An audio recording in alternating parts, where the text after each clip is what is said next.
हम लोग श्रीमद् भागवतम के तीसरे स्कंद के 22वें अध्याय के 12 से 14 श्लोक को पढ़ेंगे। तो आपने 11वां में देखा था कि बोले कर्दम ऋषि से स्वयंभू मनु बोले तत्प्रतीच्छा द्विजाग्रे माम श्रद्धयोपरहताम मया सर्वात्मनानुरूपाम ते ग्रहमेधिषु कर्मसु। तत्प्रतीच्छा उसको आप मैं दे रहा हूं। द्विजाग्र इमाम, ये जो मेरी बेटी, इमाम मतलब ये बेटी है, हे ब्राह्मणों में श्रेष्ठ, मैं आपको दे रहा हूं। श्रद्धया उपहृताम मया, मेरे द्वारा आपको श्रद्धा पूर्वक दिया जा रहा है। प्रतीक्षा मतलब स्वीकार करिए, इज इट नॉट? हाँ, प्रतीक्षा मतलब प्रतीक्षा मतलब अब मेरी बेटी को स्वीकार कीजिए और उसको मैं बड़ी श्रद्धा पूर्वक दे रहा हूं। नहीं, इसका मान लो संदेह हो क्यों स्वीकार करें, तो कह रहे सर्वात्मना अनुरूपाम ते, ये हर प्रकार से आपके अनुरूप है और यही उनकी इच्छा थी। भगवान विष्णु के सामने अगर आपको याद हो तो कि अपने समवय समशील वैसे गुण वाली लड़की चाहिए थी। ग्रह मेधिषु कर्मसु, जो भी आपके गृहस्थोचित कर्म है उसके लिए ये अनुरूप है। अगर आप मंगला आरती के लिए उठेंगे तो ये आपसे 2 मिनट पहले ही उठ जाएगी। आपको कहेंगे इसमें कौन सी बड़ी बात है? बड़ी बात है। ये कोई अतिथि आए, अब मतलब श्रीमती जी कहा रही इतने काहे गेस्ट आ गए, तो संकोच होगा ना उसको फिर गेस्ट मान, जबकि गेस्ट आने चाहिए गृहस्थी के घर में प्रसाद पाने के लिए। इधर वो हैं माता जी ने, हम नाम दे के बिना मजाक बनाना चाह रहे थे। एक भक्त आए कल, बोले आप माता जी पे बड़ा लोड डाल देते हैं, इतने गेस्ट आ जाते हैं, कैसे खाना बनाती होंगी? मैं ये तो कंप्लेन नहीं कर रही हैं। मन में सोचा ये तो कभी नहीं कंप्लेन कर रही, आप काहे कर रही हैं? Is it not? So I don't know what is the point. हमारे घर में तो फिर भी कम आ रहे हैं। महाप्रभु के घर में 20 भक्त आते थे, 20 डिवोटीज एवरी डे। हम तो खाली प्रसाद खिला रहे हैं, मतलब कथा के माध्यम से, बाकी तो प्रसाद के लिए गृहस्थ के घर में आने चाहिए। आपको पता है प्रभुपाद जी का व्यास पूजा है, प्रभुपाद जी के पिताजी के घर में हर दिन 3 या 4 साधु आते थे और उसमें कुछ लोग तो चीलम फूकने वाले होते थे। उनको भी भोजन, उनको बीड़ी देते थे प्रभुपाद जी के पिताजी और कहते थे कि आप आशीर्वाद दीजिए कि हमारा लड़का राधा रानी का सेवक बन जाए। दिस इज अमेजिंग, क्या श्रद्धा है भाई। एनीवेज, तो जो भी है ये सब आप पढ़ सकते हैं, लेकिन अभी हम लोग वापस टॉपिक पे आ रहे हैं। तो कि हर प्रकार से गृहस्थ चित्त जो कर्म है उसमें आपकी सहायता करेगी उत्साह से।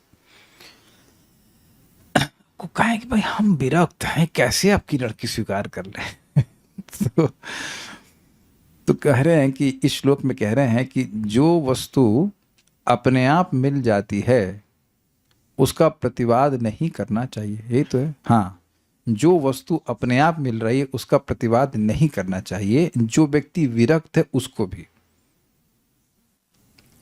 और आप तो कामरक्त, अर्थात आपके हृदय में तो शादी की इच्छा है। वो अभी अगले श्लोक से क्लियर हो जाएगा कि इन्हें कैसे मालूम, लेकिन आपके जो व्यक्ति विरक्त है उसके लिए भी मतलब इंपॉर्टेंट है कि जो वस्तु अपने आप मिल जाए, लेकिन काम की वस्तु होनी चाहिए, है ना? कोई कहेगी बुलडोजर ले लीजिए। बुलडोजर क्या क्या करेंगे बताइए, है ना? मान लो कोई मुझे आके कहे ये लीजिए बुलेट ले लीजिए प्रभु जी हमारे, तो कहेंगे इसका क्या प्रयोजन, हम क्या करेंगे भाई? कोई कहे प्रभु जी मूंग की दाल ले लीजिए, तो हाँ ले लेंगे। लेकिन कोई कहे कि हम बुलेट ले लीजिए, तो हम बुलेट का क्या करेंगे बताइए? आप लेंगे प्रभु जी बुलेट? तो आपको लाके बुलेट समझते हैं मोटरसाइकिल। कोई कहे कि प्रभु जी होंडा सिटी ले लीजिए, दे भी नहीं रहा कोई, और लेंगे और दे भी देगा तो करेंगे क्या?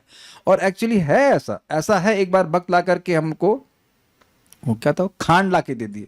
हमने कहा भाई मिठाई तो बंद कर रहे हैं, ला के आप रख दे खांड। हमको आपको बोले थे नमक लाने के लिए, आप खांड ला के रख दिए। बिना मांगे आप खांड भी ला के दे देंगे तो हमें तो उपयोग नहीं है ना। तो जो चीज़, बहुत ध्यान दीजिएगा, जो कोई विरक्त है उसके काम की चीज़ अगर बिना मांगे आ गई है तो उसको भी तिरस्कार नहीं करना चाहिए। ये आप बोल रहे हैं, मनु संहिता पढ़ा रहे हैं आपको, मनु जी बोल रहे हैं कि नहीं? कुछ समझे कि नहीं समझे? कोई विरक्त है और उसके काम की चीज़ है, काम की चीज है, चीज नहीं बोलना चाहिए, बट मतलब उनके सहायता करने वाली हैं ये लड़की। ये तो पहले श्लोक में बोल दिए ना, ग्रह मेदिषु कर्मेषु।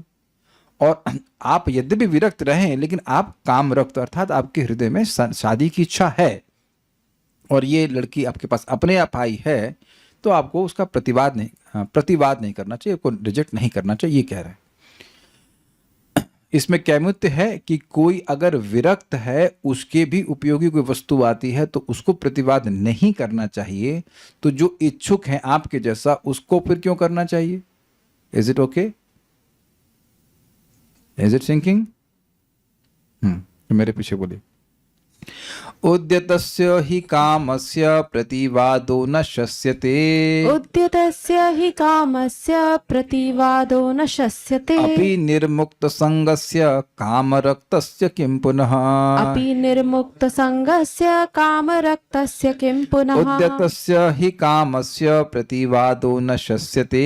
उद्यतस्य हि कामस्य प्रतिवादो न शस्यते। अपि निर्मुक्त संगस्य कामरक्तस्य किं पुनः।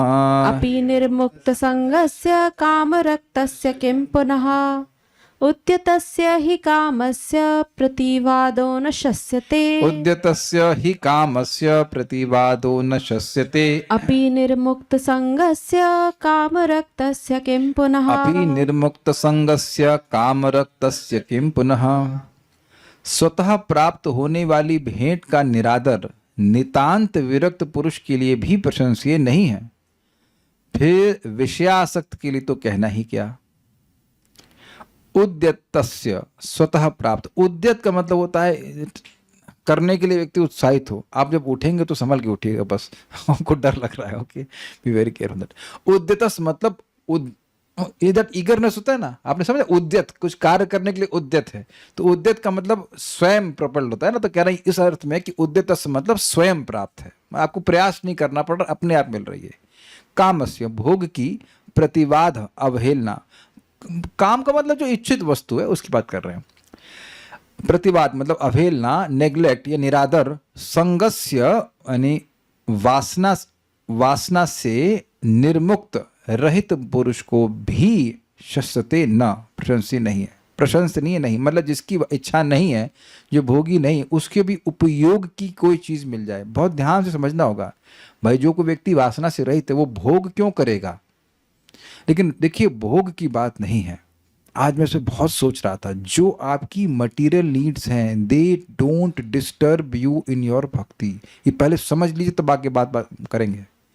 जो आपकी भौतिक आवश्यकताएं हैं वह आपको भक्ति में डिस्टर्ब नहीं करते। फॉर एग्जाम्पल पानी, तो पीने के लिए पानी मिलता है तो कोई आपको दिक्कत है? क्यों भाई? हाँ, आइए स्वागत। पीने के लिए पानी चाहिए होता है कि नहीं? तो आप कभी बोले कि पीने के पानी से आपको भक्ति करने में दिक्कत हो रही है? नहीं हो रही ना। भोजन करने से भक्ति में कुछ दिक्कत होती है आप लोगों को? प्रभु जी, मैं जो भोजन कर रहा हूं मैं भक्ति नहीं कर पा रहा। बहुत ध्यान से समझ लीजिए इस बात को कि यानी कि नहाने के लिए पानी चाहिए या भोजन चाहिए, तो वह सब स्वीकार करने से आपको कोई दिक्कत नहीं होती है। एंड देयर इज नो कर्म फॉर दैट। ऑब्वियसली वो आप भगवान को अर्पण भी कर देते हैं। तो कोई बहुत मतलब विरक्त व्यक्ति, उसको भी तो पानी चाहिए, भोजन चाहिए। मान लीजिए कोई कह दे कि अरे भाई हमारा ये आश्रम है, हमारा यहाँ रह के भजन कीजिए, तो अब वो तो जरूरत है ना, पेड़ के नीचे सब लोग नहीं कर पाते हैं ना। तो वो अगर अपने आप प्राप्त हो रहा है तो उसका निरादर क्यों कर रहे हैं? नहीं करना चाहिए। Is it okay? तो भोग से मतलब हम शरीर की आवश्यकताओं की बात कर रहे हैं। बच्चों के लिए प्लेग्राउंड उस रूम में है, उधर 2 बच्चे खेल रहे हैं, आप लोग भी पार्टी करिए। लेकिन इधर बेचारे इतना छुप के खेल इतने छुपे हुए। पिछली बार मैंने डांट दिया था वो बच्ची को इतना छुप के बैठी, बेचारे चुप कर।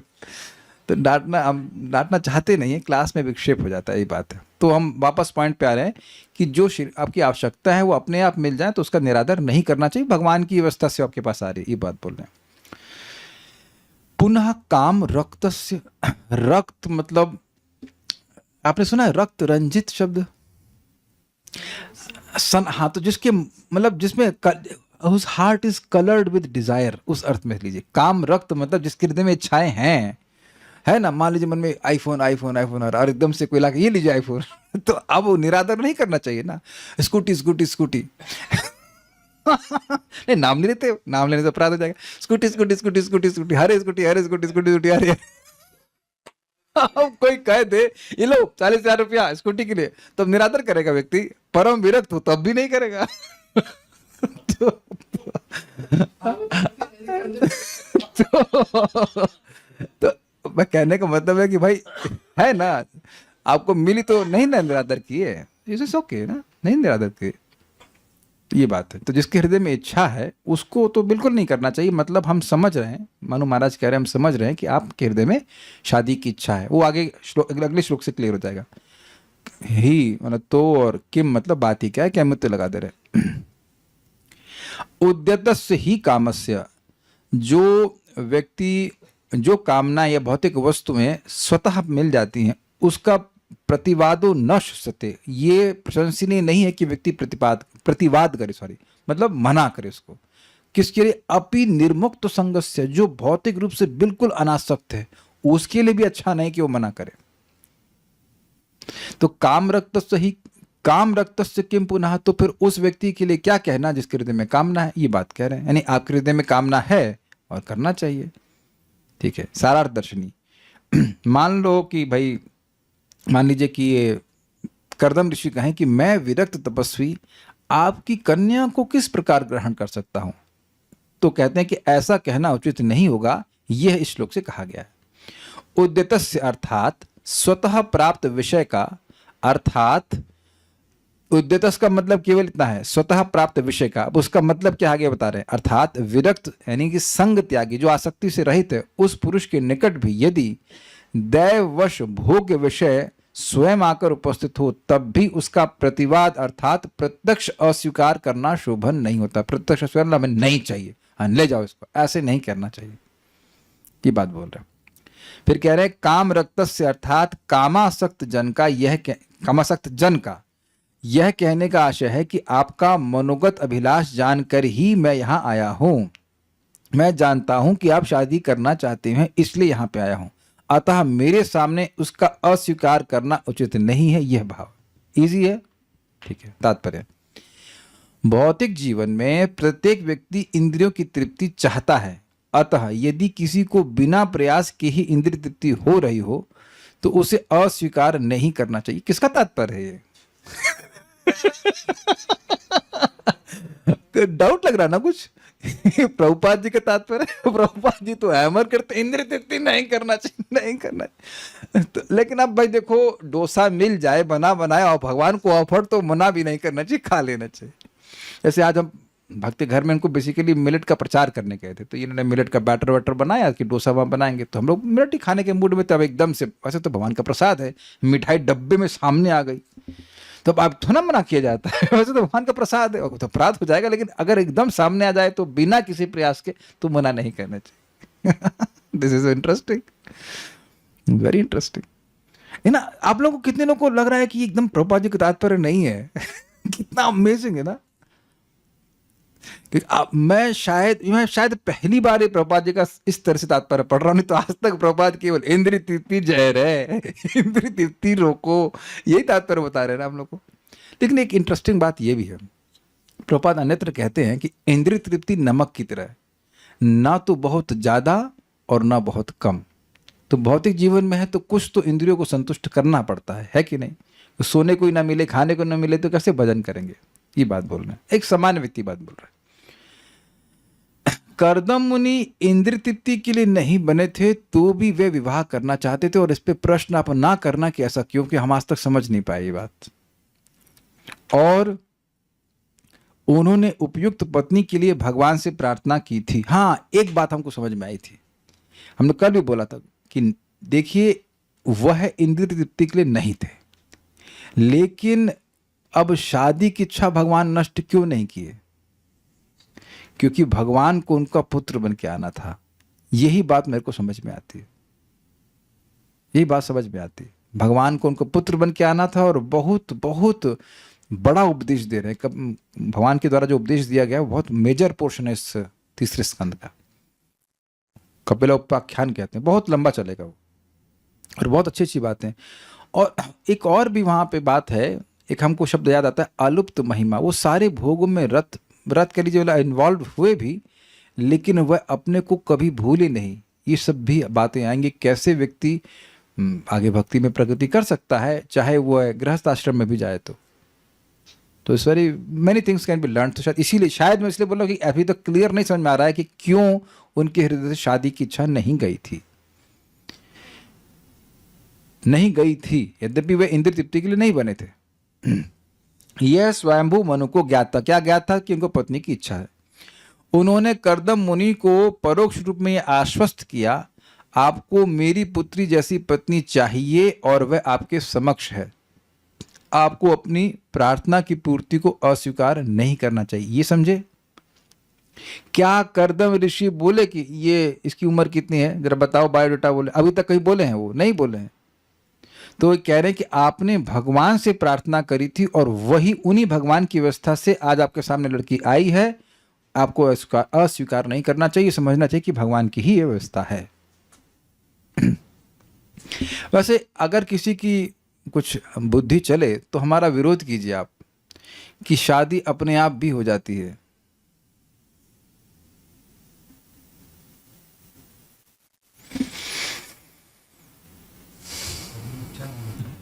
इच्छा होना चाहिए। इस प्रसंग में आपको नहीं लग रहा है कि जंगल में बैठे हैं, शादी.com पे अप्लाई नहीं किया है, तब भी भगवान थाली में लाके ले लो, स्वीकार करना। अरे कर्दम मुनि की इच्छा है तो है। मैं बोल रहा हूं कि लोग बड़े चिंतित होते हैं, यहाँ शादी करेंगे, वहां शादी करेंगे, लेकिन ऑफर लेटर तो घर पे आ जा रहा है ना। वो भी ये भी नहीं कि लड़की को लाएंगे, उसको फोटो दिखाएंगे, बायोडाटा नहीं, सीधे लड़की को लेके आएंगे और जहां तक मैं समझ रहा हूँ शादी करके चले जाएंगे। वो वहीं सारा काम खत्म, ना सगाई ना क्या गोद भराई, कुछ सीधे शादी करके खत्म। This is very amazing why I am saying this point. हमारे जीवन में जो चीज लिखी है ना माथे पे, वो आएगी ही अपने आप। सुख और दुख सब कुछ अपने आप आएगा। Very amazing. आज प्रभुपाद के प्रवचन में भी सुबह ऐसे बोल रहे थे, जो आज व्यास पूजा में चला गया। अब मैं श्लोक तो नहीं पता है, प्रहलाद महाराज बोल रहे हैं कि प्रयास, वस्तुतः प्रयास ही नहीं करना चाहिए, प्रयास ही नहीं करना चाहिए उन चीज़ों के लिए, केवल और केवल भक्ति के लिए प्रयास करना चाहिए। अपने आप सब कुछ आता जाता है। अब ये लोगों को बड़ा मतलब रिवॉल्यूशनरी लगता है, लेकिन एटलीस्ट मिनिमाइज, अगर बहुत कुछ ना कर सकें, भौतिक प्रयास मिनिमाइज करना चाहिए और अपने आध्यात्मिक प्रयास को बढ़ाना चाहिए। यस, जैसे बिना मांगे दुख आता है। अब दुख की प्राप्ति के लिए तो कोई नौकरी नहीं करता है। ये देखिए, ये बोल देने से कोई ना कोई नौकरी छोड़ देगा, बिजनेस छोड़ देगा, ऐसा कुछ भी नहीं है। बट विचार करना चाहिए, इस पे एटलीस्ट विचार तो करे। थ्योरी में कम से कम दिमाग में तो घुसा है कि चीजें अपने आप आ जाती। और एक बात आप समझिएगा कि भगवान की भक्ति कर रहे हैं तो जो भौतिक इच्छाएं हैं उनको देने में भगवान को दिक्कत नहीं है। हम लोग पहले सोचिए, काम वर्ष जो भगवान का भजन करता है, अल्पीयसी काम वर्ष शब्द था, थोड़ा सा भी भजन करता है तो उसके बाद भगवान सारी कामनाओं की वर्षा कर देते हैं, भौतिक इच्छाएं सब पूरा कर देते हैं। तो ठीक है, तो यहाँ बोल रहे हैं कि अस्वीकार नहीं करना चाहिए, मेरी पुत्री को स्वीकार करना चाहिए, ये बोल रहे हैं। अब बड़ा मजेदार बात है, कह रहे हैं कि अच्छा मान लो कहें कि हम नहीं स्वीकार करेंगे तो उस पे श्लोक कहते हैं, य उद्यताम य उद्यतमा य उद्यतमा य उद्यतमनादृत्य कीनाशम अभियाचते। य उद्यतमनादृत्य कीनाशम अभिचायते। क्षीयते तद यशः स्फीतं मानश्चाव्यज्ञया हतः। क्षीयते तद्यशः स्फीतं मानश्चाव्यज्ञया हतः। य उद्यतमनादृत्य कीनाशमभियाचते। न उद्यतमनादृत्य कीनाशम अभियाचते। नहीं, ऐसे नहीं, देखिए, य उद्यतमनादृत्य कीनाशमभिजायत, क्या बोल रहा हूं मैं, य उद्यतमनादृत्य कीनाशमभियाचते। न उद्यतमना, ना कहां से आ गया, ना कहां से आ गया, यह है भाई, आपको ना दिख रहा है, या बोलिए, य उद्यतमनादृत्य कीनाशमभियाचते। य उद्यतमनादृत्य कीनाशमभियाचते। क्षीयते तद यशः स्फीतं मानश्चावज्ञया हतः। क्षीयते तद्यशः स्फीतं मानश्चावज्ञया हतः बोलिए। य उद्यतमनादृत्य कीनाशमभियाचते य उद्यतमनादृत्य कीनाशमभियाचते क्षीयते तद्यशः स्वीतं मानश्चावज्ञया हतः। क्षीयते तद यशः स्वीतम मानश्चाव्यज्ञया हतः। बहुत अच्छा बात बोल रहे हैं। कह रहे हैं जो स्वतः प्राप्त भेंट का पहले अनादर करता है और बाद में कंजूस से वर मांगता है, वह अपने विस्तीर्ण यश को खो देता है और अन्यों द्वारा अवमानना से उसका मान भंग होता है। ये समझे बात? कह रहे हैं कि इस समय मैं राजा हूं, पूरे विश्व का सम्राट हूं और अपनी प्रिय पुत्री को आपको शादी के लिए देने आ रहा हूं।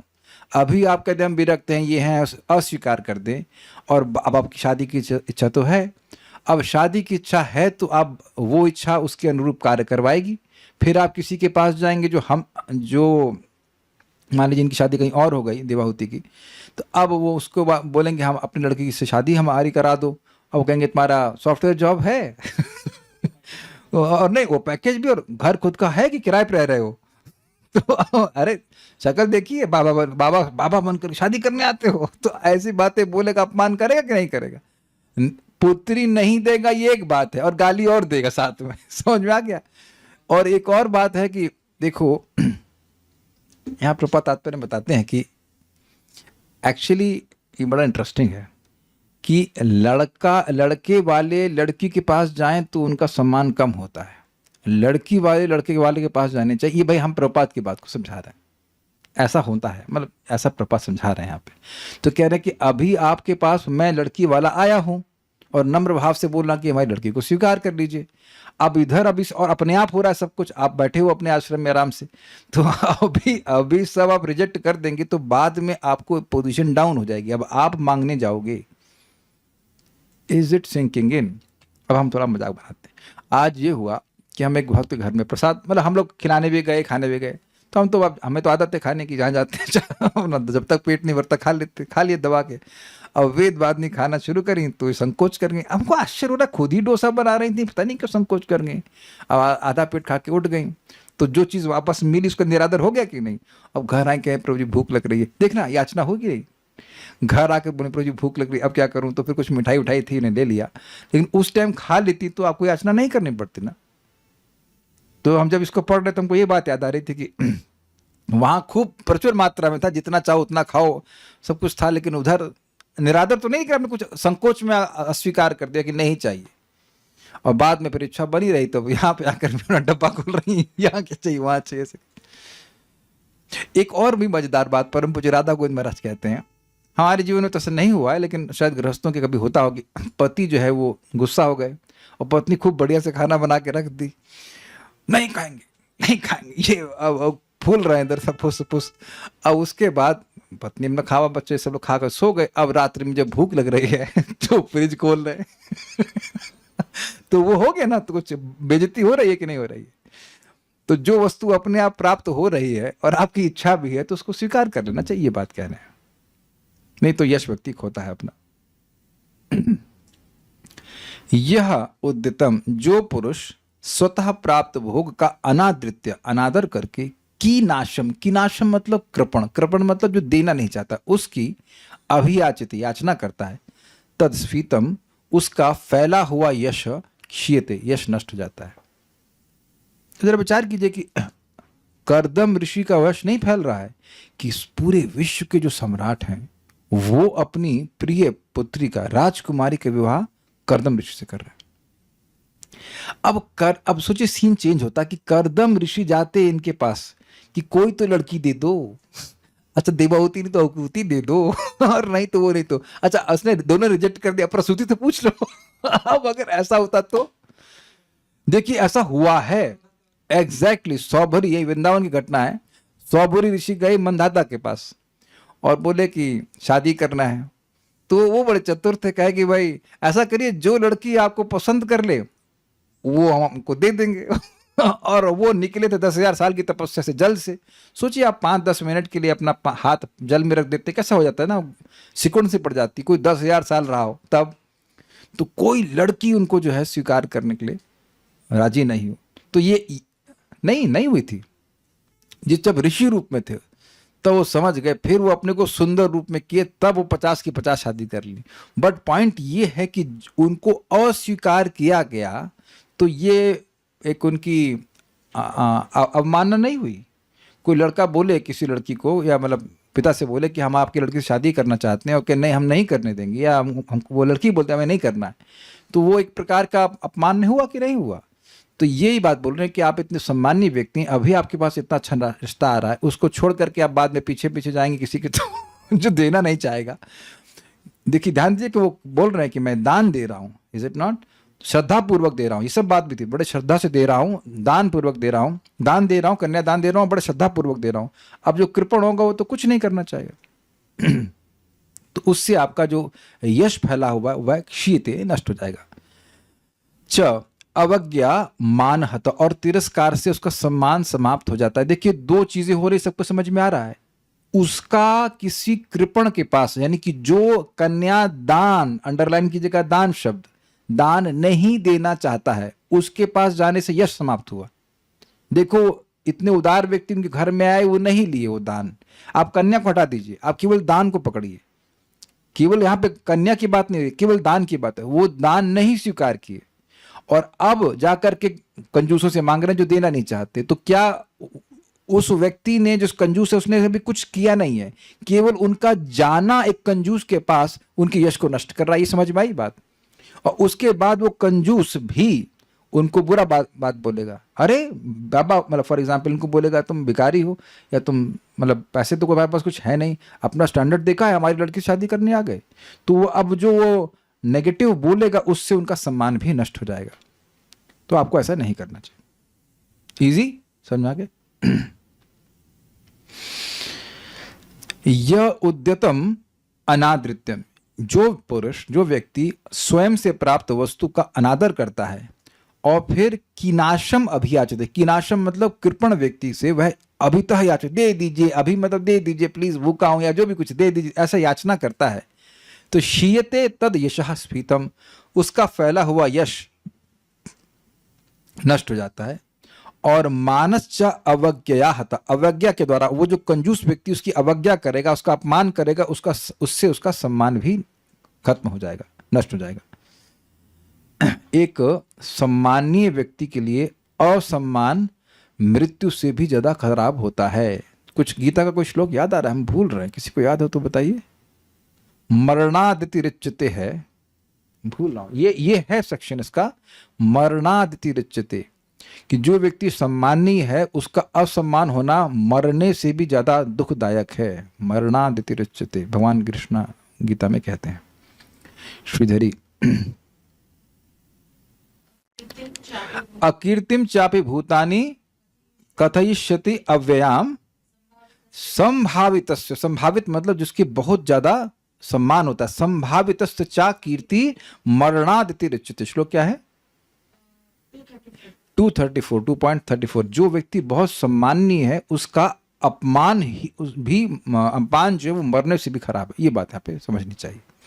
श्रीधरी, कीनाश शब्द कृपण का बोधक है। कृपण अर्थात कंजूस, जो मांगने पर नहीं देना चाहता है। और अवज्ञा पद का अर्थ है दूसरे के द्वारा किए गए अपमान के द्वारा। सारार्थ दर्शनी, उसी विषय में कि व्यक्ति को स्वतः प्राप्त वस्तु का तिरस्कार नहीं करना चाहिए, व्यवहारिक नीति भी कही गई है। यह इति के द्वारा, इस श्लोक के द्वारा, जो व्यक्ति प्राप्त वस्तु को अनादृत्य अर्थात प्रतिष्ठा की चिंता में लज्जा से त्याग कर। क्यों वेदवाद नहीं? आज आप लज्जा से छोड़ी थी कि नहीं, कि पता नहीं क्या सोचेंगे, मैं कितनी खबोड़ी हूं क्या सोची थी आपने? यही बोला ना कि संकोच वश नहीं कर, संकोच और लज्जा एक ही बात है ना, गलत तो नहीं कह रहे हैं। काहे छोड़ी थी आप? वो मना करते नहीं तो आप काहे नहीं खाई? आप बता दीजिए। संकोच, अरे पता नहीं क्या सोचेंगे कल्याण प्रभु तो कोई संकोच नहीं, आनी और गिरिराज जी की ड्यूटी है पूरा कुछ एक आध दो भगवान कृष्ण की ड्यूटी ना, आखिरी कर्म भी फिनिश कर देते हैं एकदम, कोई साफ भी ना करना पड़े। तो क्या सोचेंगे लोग, है ना, है ये बड़ा रोग, क्या सोचेंगे लोग, है ना। तो भाई क्या सोचेंगे, ये है फलान टिम करना। तो कह रहे हैं कि प्रतिष्ठा की चिंता में लज्जा से त्याग करो। फिर से कीनाशम अर्थात अदाता यानी कृपण व्यक्ति के पास उसी अभिलषित वस्तु की याचना करता है, तो चाहे वह महायशस्वी भी हो, उस व्यक्ति की कीर्ति और मान दोनों नष्ट हो जाते हैं। देखिए, ये अब समझ में नहीं आ रहा होगा कि भाई जब इच्छा है तो मना क्यों करेगा। परम पूज्य राधा रमन महाराज क्लास दे रहे थे भागवतम में, तो समझा रहे थे कि एक बार वो लोग गए, कि एकादशी का दिन था, तो बोला कि भक्त बोले फल लेंगे ना, हमको भूख नहीं। एकदम महाराज बोले हम लोग बाहर से बोलते लेकिन अंदर तो कस के भूख लग रही थी। तो अब वो संकोच वशी मना किए ना, महाराज खुद ही बोल रहे हैं, वो रिकॉर्डिंग कहीं होगी तो इसलिए हम रिपीट कर रहे हैं इस बात को, कि वी से लाइक दिस ना, हमको नहीं चाहिए ऐसा करके। तो संकोच वश कोई उसका अनादर कर दे, लेकिन फिर अब इच्छा है तो उसके अनुसार बाद में मांगेगा व्यक्ति, ये बात कह रहे हैं। कारण यह है कि काम की प्रबलता प्राप्त होकर शीघ्र ही लज्जा और प्रतिष्ठा को निगल लेती है, ये भाव है। This is very very amazing. कामातुरम न भयम न लज्जा, ये भागवतम का ही श्लोक है आगे। जब व्यक्ति कामातुर किसी भी चीज के लिए हो, पैसे के लिए हो या और किसी चीज के लिए हो, तो फिर वह लज्जा नहीं करता कि किसके आगे झुक रहा है ना।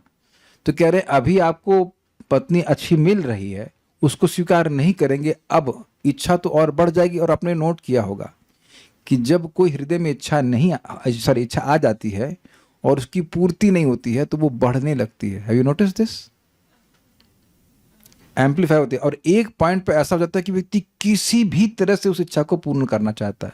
ये सब लोग जब उसको मतलब मानते हैं, है कि नहीं?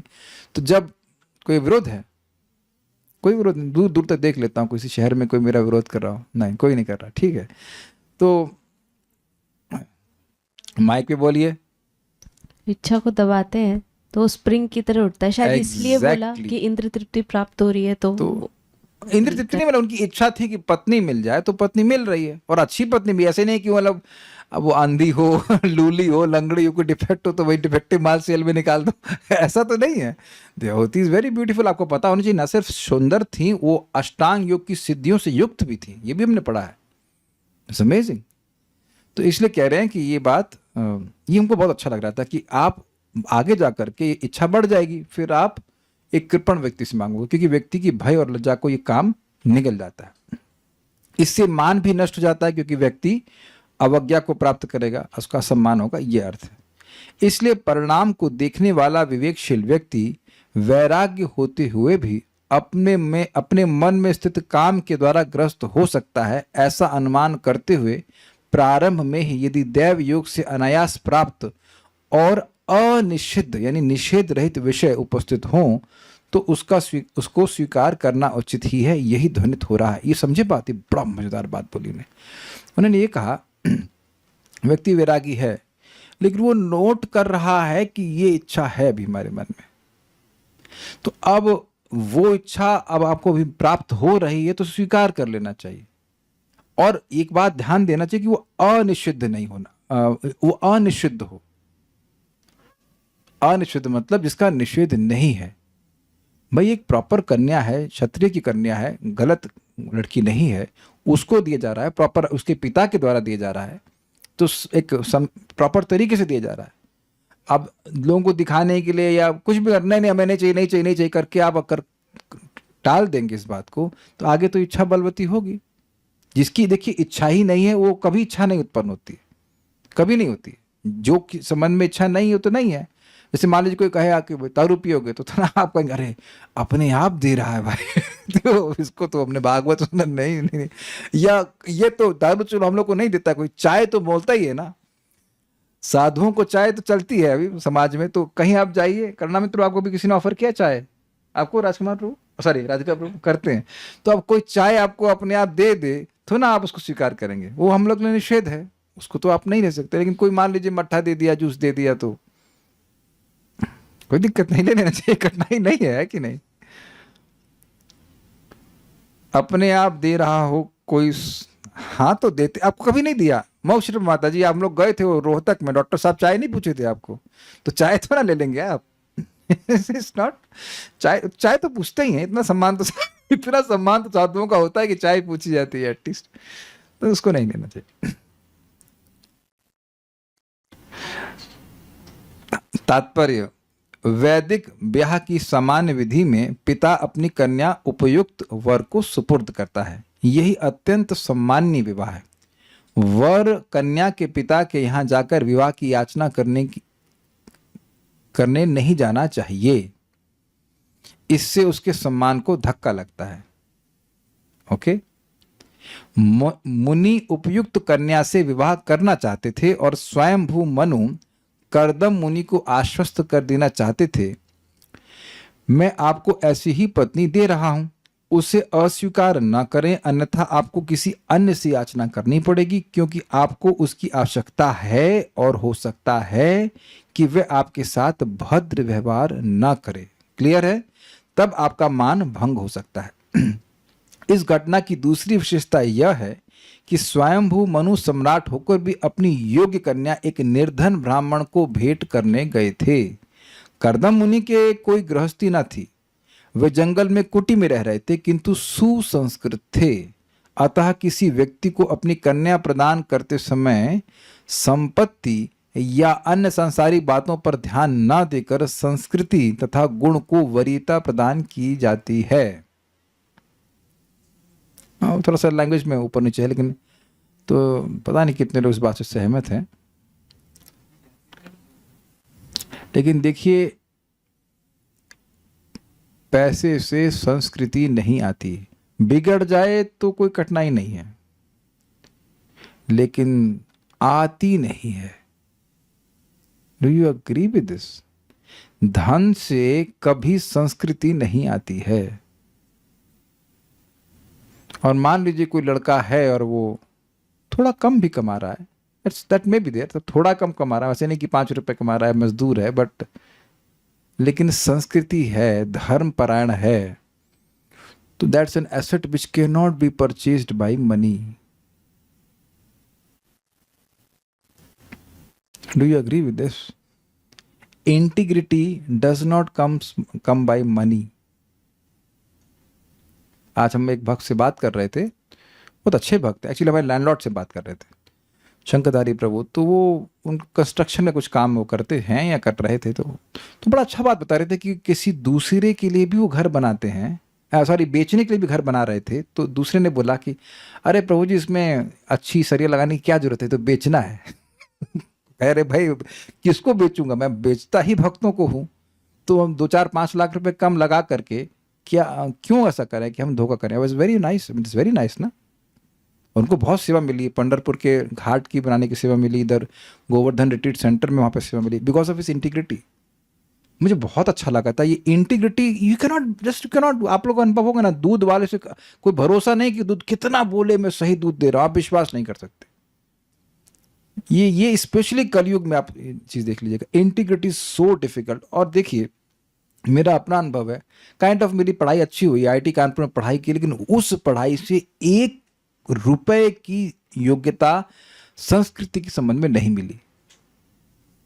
हमने तो देखा, मेरे जो सो कॉल्ड विंगमेट्स थे वो सब सिगरेट पीने लगे, शराब पीने लगे। वो तो बोलते हैं तुम भैया अमेरिका जाओगे, वहाँ क्या खाओगे? ऐसे लग रहा है अमेरिका में बस इंसान मतलब खाली मुर्गा ही खाता है। ब्राह्मणों की बात कर रहा हूँ, ब्राह्मण बच्चे, बिल्कुल सीधे साधे बच्चे आते थे, पता लगा बस वहीं सब बिगड़ गए। हमारे साथ के लोग हमने देखा इस प्रकार से। तो ये जो सो कॉल्ड एजुकेशन है, इसमें कोई संस्कृति नहीं आ सकती, and it is without culture and how this is only hellish. अभी हम देखिए लौकिक बात बता देते हैं तो आपको समझ में आएगा मैं क्यों कह रहा हूं। इनकी एक मित्र है, नाम नहीं रखूंगा, तो उनके पति गुस्सा हो गए, बोले कि 6 लाख रुपए की घड़ी दोगी तब तुमको माफ करूंगा। क्या टाइटन की घड़ी आती है? तो 2000 रुपए की हम तो 2000 मान गए। तो this is not crazy? I mean, आप ऐसे व्यक्ति से रह सकते हैं क्या? कोई व्यक्ति 6 लाख रुपए की घड़ी दोगे तो हम तुमको माफ करेंगे? बड़ी महंगी माफ भी है, वो नहीं दी उसने। करो या ना करो। तो दोबारा फिर बोल रहे हैं नहीं देंगे। तो अभी देखिए कि रिलेशनशिप का आधार यही है कि 6 लाख रुपए की घड़ी। वो ना कितना बेवकूफ व्यक्ति हो, और उसकी भी अच्छी खासी, दोनों की अच्छी खासी सैलरी है। ये है बेवकूफी। एनीवेज, तो अब क्या गुण आ गया जरा बता दीजिए। और शादी तो देख के की होगी ना, कितनी सैलरी है, देखते रहिए सैलरी को जिंदगी भर सैलरी देखते रहिए और अक्ल कभी नहीं आएगी। प्रभुपाद को बहुत सुंदर तरह से कहते हैं, ये लोग ऐसे हैं कि चील की तरह है चील उड़ता बहुत ऊपर है लेकिन दृष्टि नीचे ही रहती कहाँ मांस कहाँ मांस। तो ऐसे ही बड़े पैसे वाले हैं, ये है फलान ढिमकाना, लेकिन क्या करेंगे, वो शराब पियेंगे, दारू पियेंगे, ऐसे काम करेंगे, बस ये गलत सलत काम करेंगे और तब आप कुछ नहीं कर सकते। तो इसलिए यहाँ पे बड़ी आश्चर्य की बात है, लेकिन एक ब्राह्मण को ने अपनी कन्या दी। ओके, ये आखिरी श्लोक है, उसके बाद ऋषि बोलेंगे तो उसको हम लोग सुन लेते हैं। कुछ पूछना चाहते हैं? हाँ बोलिए। हरे कृष्ण प्रभु जी मनु महाराज क्या लाइक वार्निंग की नहीं, वार्निंग नहीं दे रहे हैं, धर्म का ज्ञान दे रहे हैं, धर्म की बात कर रहे हैं। ये बहुत जेंटली, बहुत नाइसली उस बात को समझा रहे हैं। वार्निंग देने का उनका, वार्निंग देके शादी कराई जाती है?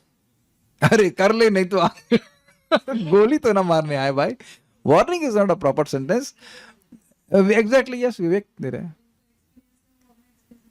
हाँ, एक्सपीरियंस बता रहे हैं, विवेक बता रहे हैं। उन्होंने भी तो धर्म का ज्ञान दिया था इनको, तो धर्म के बारे में बता रहे हैं। ठीक है। अब एक मजेदार बात, अब ये पूछे, हम तो बताए नहीं कि हम शादी करना चाहते हैं, आपको कैसे मालूम चला कि हम शादी कर हमको लगा, हमें पता था कि इस लोग बड़े मजेदार हैं। हम तो बोले ही नहीं कि आप किसी लड़की से शादी करना चाहते हैं, आपको कैसे मालूम चला? कह रहे हैं हमको आपकी इच्छा का मालूम की बात छोड़ दीजिए, हम तो बहुत सुने हैं कि आप शादी करना चाहते हैं ये बात फैल गई है कि आप शादी करना चाहते हैं, हम जानते हैं। तो ये कह रहे हैं, अहम त्वा शृण्वम विद्वन विवाहार्थम समुद्यतम। अहम त्वा शृण्वं विद्वन् विवाहार्थं समुद्यतम्। अतस्त्वम् उपकुर्वाणः प्रत्तां प्रतिगृहाण मे। अतस्त्वम् उपकुर्वाणः प्रत्तां प्रतिगृहाण मे। अहम त्वा शृण्वं विद्वन् विवाहार्थं समुद्यतम्। अहं त्वा शृण्वन् विद्वन् विवाहार्थं समुद्यतम्। अतस्त्वम् उपकुर्वाणः प्रत्तां प्रतिगृहाण मे। अतस्त्वम् उपकुर्वाणः प्रत्तां प्रतिगृहाण मे। अहं त्वा शृण्वं विद्वन् विवाहार्थं समुद्यतम्। अहम त्वां शृण्वं विद्वन् विवाहार्थं समुद्यतम्। अतस्त्वम् उपकुर्वाणः प्रत्तां प्रतिगृहाण मे। अतस्त्वम् उपकुर्वाणः प्रत्तां प्रतिगृहाण मे। स्वयंभू मनु ने कहा, हे विद्वान, मैंने सुना है कि आप ब्याह के इच्छुक हैं। कृपया मेरे द्वारा दान में दी जाने वाली अर्पित कन्या को स्वीकार करें, क्योंकि आपने आजीवन ब्रह्मचर्य का व्रत नहीं ले रखा है। अब किससे सुना होगा? दादा जी सुने होंगे शायद। वैसे तो आज टीका में बोला गया कि भगवान ने स्वतः स्फूर्त होकर के बोला है, दैट में भी ऑल्सो पॉसिबल। मनु महाराज तो महाभागवत हैं, तो अंदर से भगवान ने बोल दिया वो शादी करना चाहते हैं, ऑन कर दिया। Just it is not very clear कि कहाँ से सुने हो। विद्वन, हे विप्रवर कर्दम ऋषि, अहम तु आशृण्वन, मैंने तो सुना है, और आ मतलब समन्तात, बढ़िया से सुना है, एकदम कोई डाउट नहीं है हमको उसमें, कि आप विवाहार्थम समुद्यतम, विवाह के लिए तैयार हैं। देखिए, उद्यत मतलब ईगर, और सम लगा दीजिए मतलब बढ़िया से तैयार है, बहुत इच्छुक हैं। अभी कोई 10,000 साल भजन करे शादी के लिए तो क्या बताइए, तो उद्यत ही कहा जाएगा ना। अतः त्वम उपकर्माण, इसलिए आप उपकार की भावना से मैं, एक मिनट, ये कुछ मिस्टेक हुआ है, ये उपकरवाणा गलत है यहाँ पे।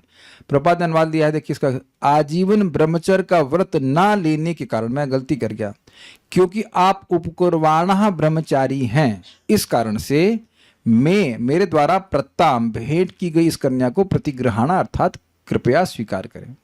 अभी उपकुर्वाणा ब्रह्मचारी क्या होता है? एक होता है नैष्ठिक ब्रह्मचारी, जो निर्णय करता है कि हम अब कभी शादी नहीं करेंगे, उसका निर्णय हो कि हम शादी नहीं करेंगे, तो 25 साल वह गुरु के आश्रम में रहा, उसके बाद वो गुरु के आश्रम में कंटिन्यू करता है, वो शादी नहीं करता, तो उसकी शादी का मतलब ही नहीं हुआ। उपकुर्वाण ब्रह्मचारी मतलब 25 साल यानी 5 से 25 में रहते थे, उसके बाद वह शादी के इच्छुक होते हैं तो शादी करते हैं। तो कह रहे हैं आप उपकुर्वाण हैं, अर्थात आपकी शादी की इच्छा है, इसलिए आप स्वीकार करिए। अहम तु आशृण्वम विद्वन, हे विद्वन, मैंने तो बढ़िया अच्छे से सुना है कि विवाहार्थम समुद्यतम, आप विवाह के लिए अच्छे से उद्यत हैं, आपकी इच्छा है। अतः त्वम उपकुर्वाणा, इसलिए आप जो कि उपकुर्वाणा ब्रह्मचारी हैं, प्रताम प्रतिग्रहण में, मैं जो अपनी बेटी को दे रहा हूं उसको आपको स्वीकार कर लेना चाहिए, इजी है। सारार्थ दृष्टि, यदि आप कहें देखिए मेरे मन के भीतर स्थित काम को आपने किस लक्षण से जान लिया, तो इसको जानना क्या है, यह तो सुना भी गया है, यह कहा गया है।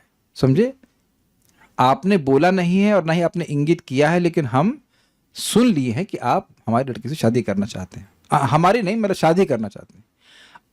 अहम त्वा इत्यादि श्लोक से मैंने सुना है आप विवाह के लिए उद्यत अर्थात प्रयत्न कर रहे हैं, और काफी अच्छा प्रयत्न कर रहे हैं। 10,000 years ऑफ ऑस्टेरिटी। यह श्रवण स्वयं स्फुरित श्री भगवान के मुख से प्राप्त हुआ, यह समझना होगा। मतलब ये इस श्लोक से क्लियर नहीं है कि वो कहाँ से सुने, लेकिन अब कि मनु महाराज है तो भगवान अंदर से भी बता सकते हैं। यही बात है। नारद जी, ये तो सुना था कि नारद जी ने इनको उनके गुणों के बारे में बताया था, तो इन्होंने ये जरूर बोला होगा माता देवहूति ने कि मैं इनसे शादी करना चाहती हूँ, लेकिन ये शादी करना चाहते हैं इसके बारे में तो ये जो हम टीका में पढ़ रहे हैं तो स्पष्ट यही हो रहा है कुछ कि भगवान स्वयं उनको बता दिए। अच्छा, अब हमको बहुत मजेदार बात बताते हैं, बहुत मजेदार, जो आज ही मैंने सुना। परम पूज्य भक्ति विज्ञान महाराज का प्रवचन सुन रहा था और बड़ी अमेजिंग बात बता रहे थे। आपने कभी सोचा नहीं कि योगी लोगों को ये बातें समझ में कैसे आ जाती हैं? भविष्य में ये होना है, वहाँ ये हो रहा है, या ये हो रहा है, कभी सोचा है कि समझ में कैसे आता है ये? तो महाराज ने बड़ी सुंदर बात बताई और बड़ी अद्भुत, कि जब व्यक्ति का हृदय शुद्ध हो जाता है तो वह भगवान की जो यूनिवर्सल फील्ड, मतलब साइंटिफिक लैंग्वेज बता रहे थे, जो यूनिवर्सल फील्ड है उससे वो कनेक्ट कर सकता है। जैसे हम लोग का एक लैपटॉप है। अब आप लोग एक दुनिया, एक ज़माना देखे होंगे जब इंटरनेट उतना व्याप्त नहीं था, ठीक है ना, तब आप आपके लैपटॉप से या आपके कंप्यूटर से जो ज्ञान था उसमें आप फ्लॉपी वॉपी के द्वारा होता था, उससे अधिक आप कनेक्ट नहीं करते। तो ये हमारी स्थिति अभी की है। जब हमारा हृदय अपवित्र है तो जो यूनिवर्सल ज्ञान है वो हमारे को नहीं पता चलता। समझ में आ गया? लेकिन जैसे अब आप देखिए कि इंटरनेट से कनेक्ट हो गए तो एक यूनिवर्सल पूल है ना नॉलेज का, जिससे आप जो चीज़ टाइप करते हैं उसका ज्ञान मिल जाता है। स्वीकार्य है? आप सोचो ना, जैसे मैं प्रैक्टिकल देख रहा हूँ कि सन 2007 में इजराइल और पैलेस्तीन को युद्ध हुआ होगा, जो भी युद्ध हुआ, मुझे कोई पता नहीं था उस वक्त। ना तो स्मार्टफोन होते थे, ना इंटरनेट एक्सेस होता था। अभी देखिए तुरंत मालूम चल जाता है यहाँ ये युद्ध हो रहा है, वहाँ वो युद्ध हो रहा है।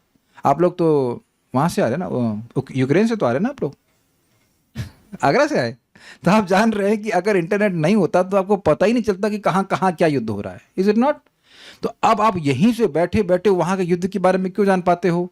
क्योंकि वो यूनिवर्सल जो पूल है, जो कह सकते हैं सूक्ष्म रूप से वहाँ पे है, उससे कनेक्ट करने की आपको शक्ति मिल गई। ये समझ में आया? तो जिन्हों का हृदय पवित्र है वो इस प्रकार से भगवान से कनेक्ट कर सकते हैं, ये बात बोल रहा है। उनको जो इनका जो एग्जाम्पल था वो उनको बहुत अच्छा लगा। तो जितना जितना व्यक्ति का हृदय पवित्र होता है, ही हैज़ दैट, वो अपनी शक्ति मिल जाती है, कौन क्या हो रहा है, कहाँ ब्रह्मांड में भी क्या हो रहा है वो जान लेते हैं। तो इसी तरह से हमें समझना होगा कि महान भक्त हैं, सीधे ब्रह्मा जी के बेटे हैं और पवित्र आत्मा है, तो इनके लिए भगवान से इस प्रकार का निर्देश प्राप्त करना कोई कठिन नहीं है। तदामि बुद्धि योगम तम, Krishna speaks to the devotees, not difficult. तो ये बात समझना चाहिए। और भगवान की भी तो इच्छा है कि शादी होनी चाहिए। भगवान बोले ना कि शादी कराने के लिए आएंगे, बोले थे कि मनु महाराज आएंगे, हाँ बोले थे ना कि परसों के दिन आएंगे, तो फिर भगवान कुछ व्यवस्था कर देंगे, जाओ यार चले जाओ। ऐसा कुछ कहे, अब कैसे कहोगे भगवान जाने, but that's what Acharya speak. आप उपकुर्वाणा अर्थात जो विवाह काल तक ब्रह्मचर्य व्रत का पालन करते हैं वे उपकुर्वाणा कहलाते हैं। तो वो जो अन्वय में था अर्थ वो गलत था, उसको मैं ठीक कर दूंगा। प्रत्ताम अर्थात अतएव मेरे द्वारा प्रदत्ता इस कन्या को आप स्वीकार करें। तात्पर्य, कुंवारा रहना ब्रह्मचर्य का सिद्धांत है। ब्रह्मचारी दो प्रकार के होते हैं, एक तो नैष्ठिक ब्रह्मचारी जो आजीवन ब्रह्मचर्य व्रत धारण किए रहता है, और दूसरा उपकुर्वाण अर्थात ब्रह्मचारी जो एक निश्चित आयु तक ब्रह्मचारी रहता है। उदाहरणार्थ, कोई 25 वर्ष तक ब्रह्मचारी रहकर अपने गुरु की आज्ञा से विवाहित जीवन में प्रवेश कर सकता है। ब्रह्मचर्य विद्यार्थी जीवन है और आध्यात्मिक आश्रम में प्रवेश का शुभारंभ है। केवल गृहस्थ ही इंद्रिय तुष्टि या विषय भोग में लिप्त रह सकता है, ब्रह्मचारी नहीं। स्वयंभू मनु ने कर्दम मुनि से अपनी कन्या को स्वीकार करने के लिए इसलिए प्रार्थना की क्योंकि कर्दम ने नैष्ठिक ब्रह्मचर्य का व्रत नहीं ले रखा था। वे विवाह करने के इच्छुक थे और उन्हें राज परिवार की योग्य कन्या मिल रही थी। ये बिल्कुल सिंपल तात्पर्य है, समझना कुछ नहीं है। कोई यहाँ पे प्रश्न किसी वक्त का है? एक भक्त कह रहे हैं कि आज के टाइम में भी एप्लीकेबल है भागवतम। जी हाँ, वेद हमेशा प्रासंगिक होते हैं और भागवतम तो स्पेशली भगवद गीता कलयुग के लिए है। एक कह रहे IITian हैं आप, इसलिए भागवतम आपको समझ में आ जाती। कितने लोग वोट देंगे इसका? एक भी वोट नहीं मिलेगा आपको। अगर ऐसा है तो आप किसी IITian को पढ़ा कर देखिए, IIT से बुद्धि नहीं मिलती, भ्रष्ट जरूर हो जाए। हाँ, अब ये कह रहे हैं कल्याण प्रभु की परमात्मा प्रभु अनंत कृष्ण प्रभु ये तो IITian हैं इसलिए भागवतम पढ़ रहे हैं, और आप तो IITian नहीं इसलिए भागवतम नहीं पढ़ रहे हैं, और प्रिय श्री माता जी तो IITian नहीं है, तब काहे को पढ़ रही हैं? पुण्य बिना तु श्रवण इच्छा न उत्पद्यते इति अर्थः। It is nothing to do with IIT और नॉन IIT।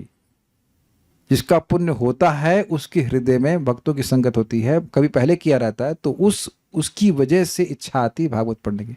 परम पूज्य राधा गोविंद महाराज कौन से IIT से? परम पूज्य वृंदावन चंद महाराज और परम पूज्य राधानाथ महाराज तो सारे IIT नहीं। अच्छा, सुध गोस्वामी तो ये सब नहीं होता है। जो भगवान की कृपा होती तो हमारी कुछ मति लगती है, किसी की भी मति लगती है भागवतम को सुनने में, पढ़ने में, तो ये ऐसा नहीं है। Okay, so will stop here. और तो कुछ प्रश्न नहीं। मटेरियल नीड्स के लिए प्रयास नहीं करना चाहिए या अधिक प्रयास नहीं करना, ये अच्छा प्रश्न है। परम पूज्य राधा गोविंद महाराज इसको बहुत अच्छे एग्जाम्पल समझाते हैं। भाई देखो, आपका चेक आया पोस्ट ऑफिस में, ऐसे एक सिंपल है, मेरा मिलेट का पैकेट आया पोस्ट ऑफिस में, वो यहाँ नहीं डिलीवर कर रहे हैं, तो मुझे इतना तो करना पड़ेगा नहीं, यहाँ से लेकर के पोस्ट ऑफिस पे जाऊं। वो आया तो साउथ इंडिया से है, लेकिन इतना तो प्रयास करना पड़ेगा ना। तो ये देख लीजिए कि जगत में स्वरूप ही है कि बिना कार्य किए कुछ होना भी नहीं है। आप कहीं मुंह में मान लीजिए रोटी आ गई तो चबाना तो पड़ता है कि कहीं वो दूसरा चबाएगा, ऐसा नहीं है। बट बहुत अधिक प्रयास नहीं करना चाहिए, इतना अधिक प्रयास नहीं करना चाहिए कि व्यक्ति को भक्ति डिस्टर्ब हो जाए। और एक और अमेजिंग बात हमने सुखदेव गोस्वामी से सुना था दूसरे स्कंद की शुरुआत में, कि अगर बिना प्रयास किए वो भी मिल जाए तो फिर भी नहीं करना चाहिए। कुछ समझे? अगर मान लीजिए किसी को गुफा मिल गई रहने के लिए, तो मकान नहीं बनाना चाहिए। आपको बना सेकंड में मकान मिल गया, तब आपको मकान नहीं बनाना चाहिए। आपको मिल गया ना, तो अब नहीं बनाना चाहिए। ना मिले, बहुत कठिनाई है तो बना लेना चाहिए, लेकिन नहीं, अगर मिल रहा है तो नहीं बनाना चाहिए। Basically conserve your energy for chanting, for hearing, ये बात बोल रहे हैं। इसका बहुत बड़ा लाभ है, इसलिए ये चीज है। ये तो मैं एग्जैक्टली देख रहा हूं कि कुछ भी बात इस कथा के माध्यम से अलावा कुछ होती है, बहुत जल्दी हमको ड्रेन करती है। I mean you feel so tired. हम लोग सुन भी चुके हैं इस बात को। परिश्रमणा, वो बड़ा परिश्रम हो जाता है। तो जितना कम से कम चला लें उसमें अच्छा रहे। और देखिए, वैसे भी 2032 में तो दुनिया नष्ट होने वाली है, तो अपना मकान बनाएंगे। कोई बोला मिसाइल ही मार दिए तो फायदा क्या, किराए के मकान में रह लेना चाहिए। अच्छा है, कम से कम दुख नहीं हुआ कि अपना मकान टूटा है ना। तो ये भी पॉइंट है। करिए विनोद में बोल रहे हैं, ऐसा नहीं कि 2032 में कोई होगा नहीं होगा, हम कुछ भविष्यवाणी नहीं कर सकते, have no idea. But our endeavor should be to, an aspiration should be how we can develop taste for hearing and chanting. वो चीज़ इटरनली रहेगी। और उधर प्रयास करने लगते तो वैसे ही अपने आप व्यक्ति अनमनस्क हो जाता है। हम तो जब भी किसी बड़े घर में जाते हैं तो यार बड़ा मेंटेनेंस करना पड़ता होगा। पोछा लगाओ, उसके लिए कोई माता जी आएंगी, और उसके बाद वो बाई आएगी तो कोई चोरी ना कर ले, उसके पीछे पीछे लगे रहोगे ना। May be you can chant Hare Krishna behind her, something like that. It's such an anxiety ना। और इसीलिए ना कि व्यक्ति क्या सोचेंगे, आप लोग क्या सोच रहे हैं, इतने सारे भक्त आए हुए क्या सोच रहे हैं। मान लो कोई सोचेगा गरीब है तो कोई 2-4 रुपए दे के और अब क्या दिखाना, बताओ लोगों को। आप लोगों को पता नहीं कभी रियलाइजेशन होता है कि नहीं होता। जब भी मैं भीड़ में जाता हूं तो मुझे बहुत सुंदर रियलाइजेशन हो जाता है कि I am insignificant. Nobody cares about me in this world and I should also not care. मतलब बस जो लोग भक्ति कर रहे हैं उनसे संबंध रखो, जो कथा में रुचि रख रहे हैं उनसे रखो, बाकी किसको क्या फर्क पड़ता है, मर जाओ जी जाओ, क्या फर्क पड़ता है। ये बात है ऐसी, आप कभी मर के देखना देखना 2 महीने में सब शक्ल भी याद नहीं रखेंगे। Who cares? That it just frees up so much RAM in my consciousness like this. कुछ और बोलना चाहते हैं भक्त?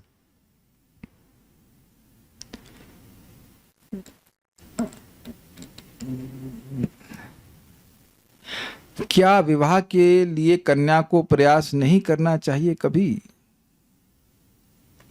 देखिए, ये प्रयास वाली बात तो हम आपको परम पूज्य वृंदावन चंद्र महाराज को उत्तर देते हैं। उन्होंने पूछा गया कि महाराज जी, घर में अगर सांप आ जाए तो क्या करें? घर में अगर सांप आ जाए तो क्या करना चाहिए? तो महाराज के उत्तर इतने मजेदार है। कहते हैं, देखिए, अगर आपको मरने जीने की परवाह ही नहीं है, मतलब इतना भक्ति में लीन है कि मरने जीने की परवाह ही नहीं है, तो कुछ नहीं करना चाहिए। और हरिदास ठाकुर जी है, उन्हें कोई मतलब नहीं था। इसी you have to act as per your realisation. उनकी इस गुफा में बहुत भयंकर विषधर सांप था, इतना विषधर सांप था कि उसकी फ्यूम से लोग डिस्टर्ब हो रहे थे जो आने मिलने के लिए आते थे। तो बोले, ये कुछ कीजिए। कहते, ठीक, कल तक नहीं गया तो मैं गुफा छोड़ दूंगा। इतने विरक्त। अगले दिन वो सांप चला गया वहां से, लोगों ने देखा। लेकिन अब हमारी चेतना ऐसी अगर है कि भाई ये सांप आया है तो कुछ एटलीस्ट भगाना चाहिए, तो फिर वैसे करना चाहिए। मारना तो नहीं चाहिए, लेकिन एटलीस्ट भगा देना चाहिए। तो अब अगर किसी को लग रहा है कि लड़की को शादी का प्रयास नहीं करना चाहिए, करना चाहिए, तो अगर आप इतने विरक्त हैं कि सब भगवान पे छोड़ दिया है, तो कुछ नहीं प्रयास करना चाहिए। अब इसके बाद का जो उत्तर है वो मैं रिकॉर्डिंग ऑफ करने के बाद दूंगा। 1 सेकेंड।